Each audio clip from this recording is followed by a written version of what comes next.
I was going to do a dedicated video review of this, the AN Thor, which has been one of the most enjoyable handhelds I've had to review over the last couple of years. It comes with two AMOLED displays and enough power to emulate PlayStation 2 at 4x native resolution, which is absolutely bonkers. But in addition, I've been reviewing the AN Neo Pocket DS, which is an absolute beast. It came out a few months ago. So overall, I've had a few months with dual-screened Android devices, and it raises the question, do you actually need one? And I want to discuss here in this video because I know a lot of you are on the fence. Do you go dual screen? Do you make that investment? Do you jump ship from your Retroid Pocket 5, or do you focus on the Retroid Pocket 6 that's coming out in a few months? So I want this to be a somewhat discussion piece, and I want to share with you the pros and cons which I've encountered over 3 months of reviewing these dual screen devices, because I think it may be a new shiny object in the retro handheld scene, and I just want this to raise the question to yourselves, for those of you to think deeply about whether or not you actually need two screens. So let's discuss. The most obvious thing I realized when using a dual screen handheld is that there's quite simply a lot going on. The mid-2000s introduced the Nintendo DS, which had a 3-inch display, or two of them. This at the time didn't feel overwhelming at all, and the main action was still on the top screen, while the bottom screen showed something that didn't require your attention, such as a map or your inventory or even some guidance through the levels. But now, with these newer devices, we're seeing 5 to 7-inch display paired with 4-inch bottom displays. That's a whole lot of screen real estate to be holding a few inches away from your face. And if you're playing this for hours on end, you will start squinting. It's something I noticed, especially when playing at night or in the dark. Two screens is just, it is noticeable, and I've had to change the brightness up and down on different screens. The AN Neo Pocket DS, the screen brightness between them both are completely different, so you need readjusting, whereas the AN Thor are both very similar displays, and I didn't need to change the brightness between them too. But throughout gaming, especially in the evenings and stuff, you will notice that you're kind of managing the screen brightness and the screens in general quite often. The two screens do bring value to a device like this, especially for those who will spend a lot of time emulating DS and 3DS games. And you might be asking how I use these two screens, and it may surprise you, and I'll admit, it surprised myself. I'm using one screen to emulate my games, and the second screen to quite simply play music. The music would come from YouTube, for example, so I would use the YouTube Android app or Chrome to play music, and something that isn't exactly immersive or taking my attention away from the actual retro game. So this would just be a YouTube playlist, for example. Then on other occasions, I will display the overall power usage of the device to see if emulating on these things runs smoothly and what's being put under stress, such as the CPU or the GPU or even the battery, for example. But in all honesty, that's just me kind of wanting to be nosy and to make it feel like I'm getting my money's worth, putting both screens to use throughout gaming. 90% of the time, the handheld can handle everything I need with ease, so I don't need to actually look at the power consumption and so on, because it's just gonna do this. You know, we're in that era now where if you're spending over $300 on these dual screen devices, which is pretty normal these days, they're gonna run everything up to PlayStation 2 just fine. It's when you're emulating up to Nintendo Switch, which I don't do and I don't condone doing, is when you start getting some restrictions in terms of consumption. And some of you may ask, yeah, well, I'll be playing 2 games at once on here and watching videos and guides. That is a lot. And I thought the same when I had this. I was going to watch a boatload of YouTube videos, I was going to scroll through the internet and, you know, do all that kind of stuff and maybe play slower paced games on the bottom screen. No, I just didn't do that. The 2 games at once, never. I did it for a video just to see if it could do it. Yes, it could do it.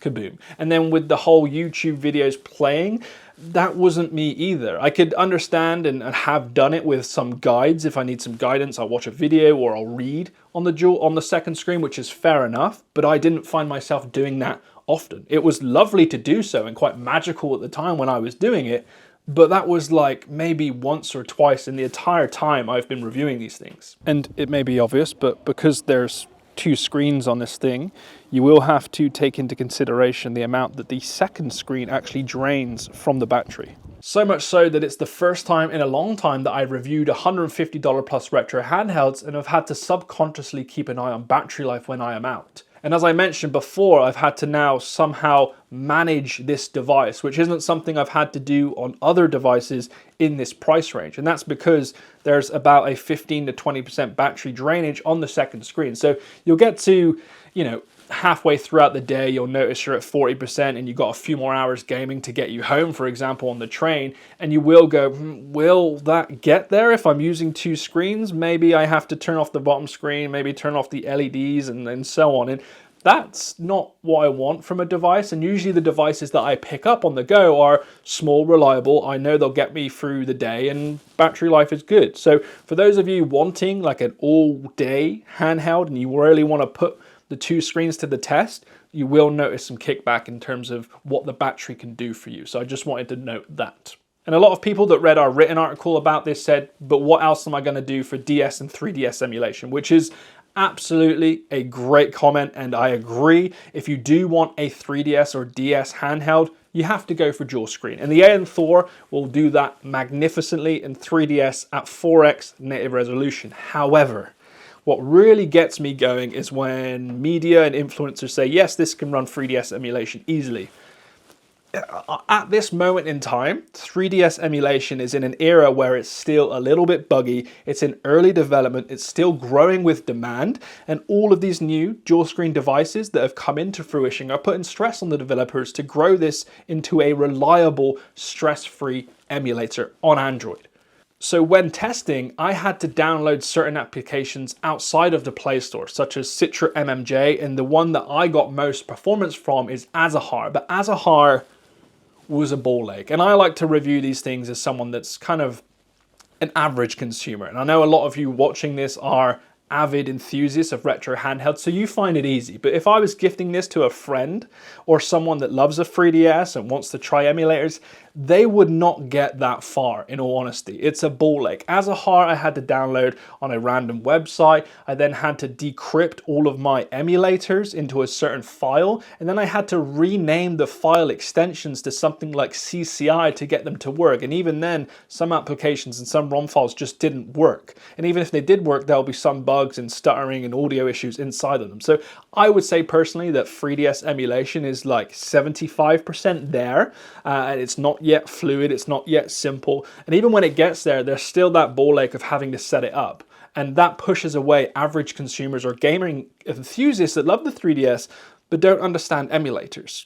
So if you are a 3DS enthusiast who wants a new handheld emulator to run those games, these will do it, but just prepare yourselves for a couple hours of quite vigorous, cumbersome setup processes that require you to watch certain YouTube videos that won't really tell you where to get things because that's technically illegal. So just be persistent, keep at it, and just going with the thought that it's going to be cumbersome and you should be okay. But once you get it working, you are 80% there, and you will find some games run incredibly well, some don't.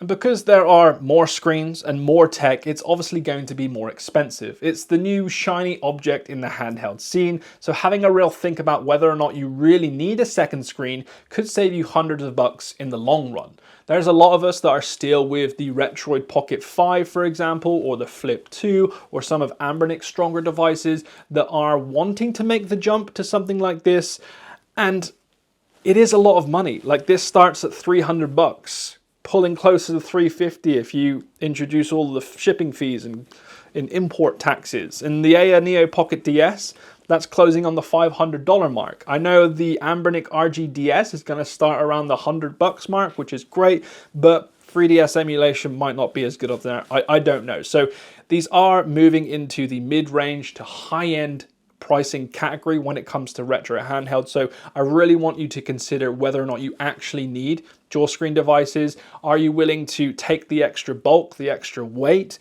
Are you going to be over kind of stimulated by the two screens? That's if it's going to be your daily driver. And are you willing to sacrifice about 15% battery life if you do want a great portable 3DS emulating device with two screens? And that will cost you about 350 bucks. Because this is the early wave of these devices. You know, Aya Neo took the risk. kind of paid off for them. It is a great device. It's big, but it allows you to do kind of like AAA cloud streaming and stuff. And the AN Thor came in and just perfected the portable version of that with 2 AMOLED displays. So I think we're going to see Go Retroid, or shall I say Retroid, sorry, come into the scene very soon after the Retroid Pocket 6. Anbernic are going to do the affordable stuff that might not be as high as quality, which is going to put extra stress on this marketplace for others to do the same. And I think they're going to do it. So I think over the next year or two, the dual screen Android handheld scene is going to get very aggressive and very competitive. So it might be worth waiting 3 to 6 months to see what comes out or to see what's being revealed. So there's a lot to think about, and I hope this really does kind of activate those questions in your mind. So yeah, if you enjoyed the video, hit subscribe. If you want to see it in written format, go onto our website. There is an article on there for our subscribers, and I hope to see you in the next video. Goodbye.